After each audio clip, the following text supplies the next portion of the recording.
All right. Thanks, guys, for allowing me to do this. Much appreciated. I can't wait to run some old school D&D.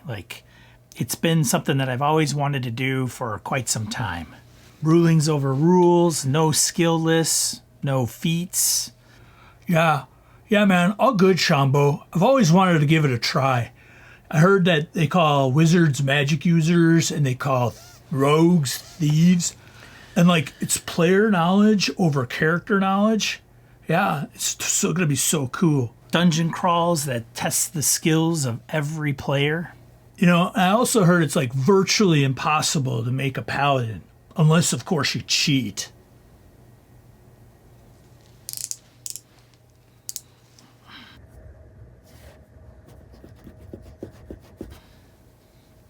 Jet, what are you gonna be playing? I'm not sure yet. I figured we'd try it for a few sessions and see how it goes, and if it, bombs out, then, well, it's not our jam. We'll just go back to Doom and Destiny. Sound like a plan? I walk into the room. Plop. You feel this substance fall on top of your head as you enter through the door. And if it were an egg, it'd be like yolk starting to creep down the side of your head. Take 18 points of damage. Oh, crap. I'm dead.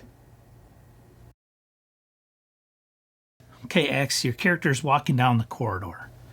You feel the ground flex beneath your right foot. And then you suddenly hear click, schwang, as you fall down into the floor beneath you.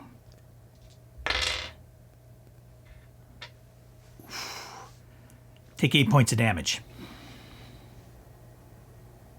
8 points of damage?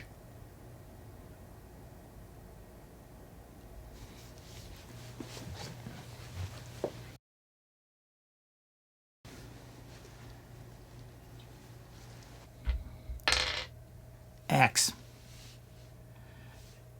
It's been a little while, but you've gotten this sense that your character's being watched, stalked.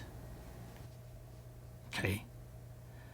As you turn to face the direction where your spidey senses are starting to tingle, there's nothing there. Your torchlight illuminates up to 60 feet and then dissipates into the darkness behind you. And suddenly, bam! You feel a sharp pain in your abdomen. As you look down, there's nothing there, but blood starts to pour out of what appears and what feels to be a stab wound. Something has attacked you out of the darkness. And as your tunic is starting to absorb a lot of that blood, you feel the warmth of that pour out. Take 6 points of damage. I'm dead. Take 3 points of damage. I'm dead. Take 2 points of damage. I'm dead.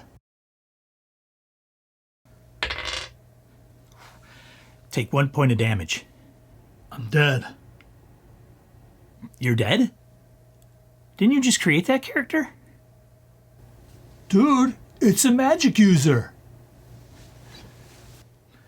Maybe next time I can run the game. Hello, my name is Sean.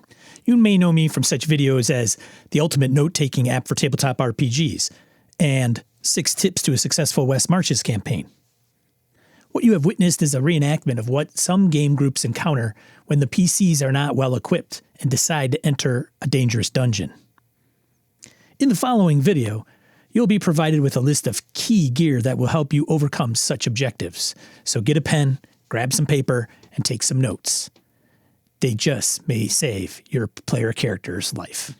They may just save your PC. They may just save your PC's life. They will help you.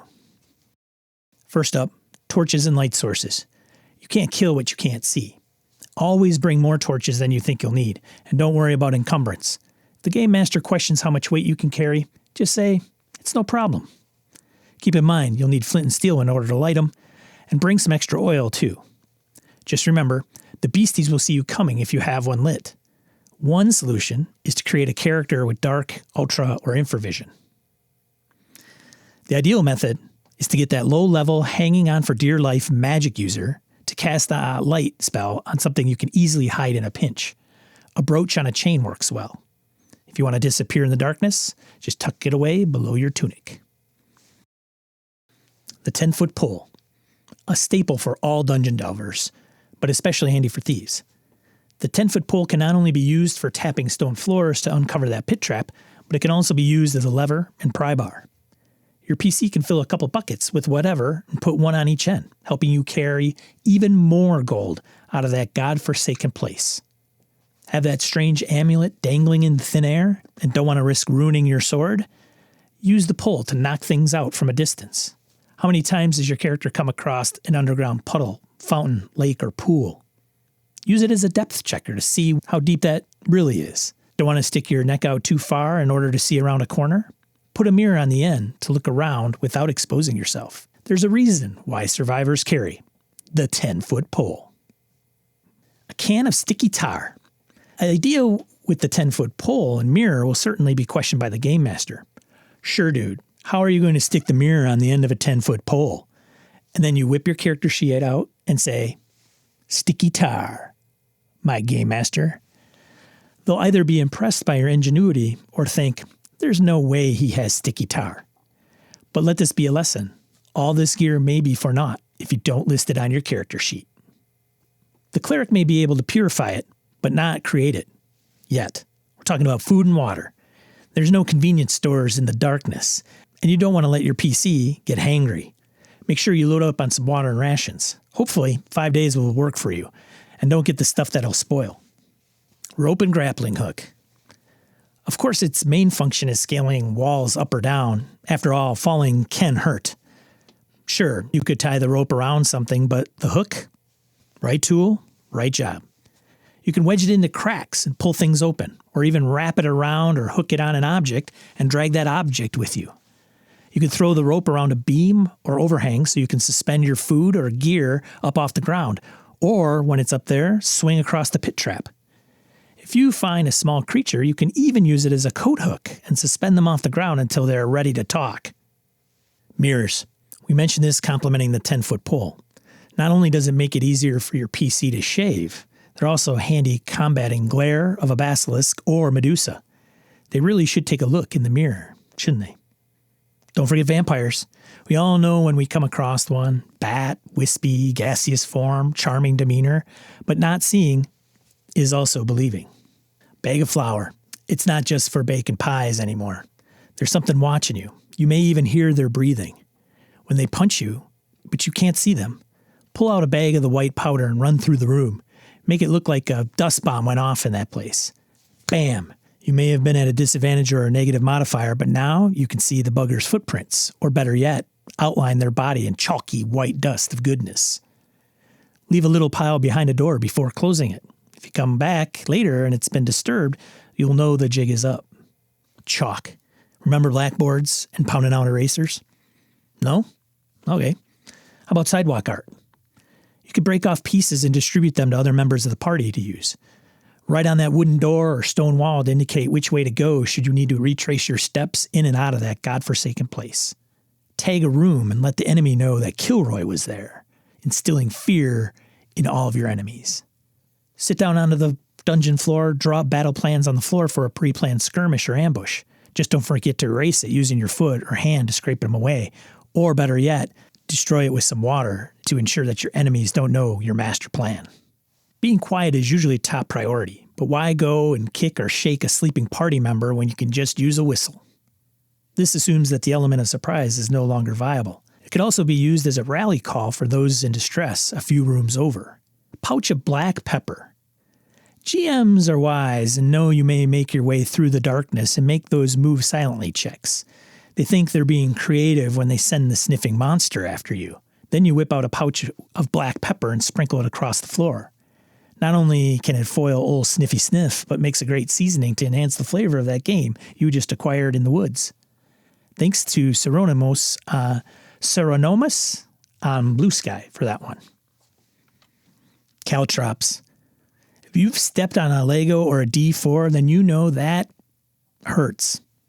In nature, someone steps on these and it just sinks into the dirt or grass. But in a hard-floored dungeon, these things could kill your first-level magic user. Sprinkle them with care, but don't forget where. You don't want to be in a hasty retreat and step on your own foot stabbers. These can always be picked up when needed. Add a rubber ball and you got yourself a little game to play with, the Silly Barbarian. Well, that concludes this list. Just remember, pack smart, pack light, and never underestimate the power of mundane equipment. What gear does your player character bring when delving into the depths of a dungeon? Let me know in the comments down below. And if you're not willing to divulge your packing list, leave your favorite emoji. Thanks for watching, and remember, be a positive force in the tabletop RPG hobby, and I'll catch you on the next one. See ya.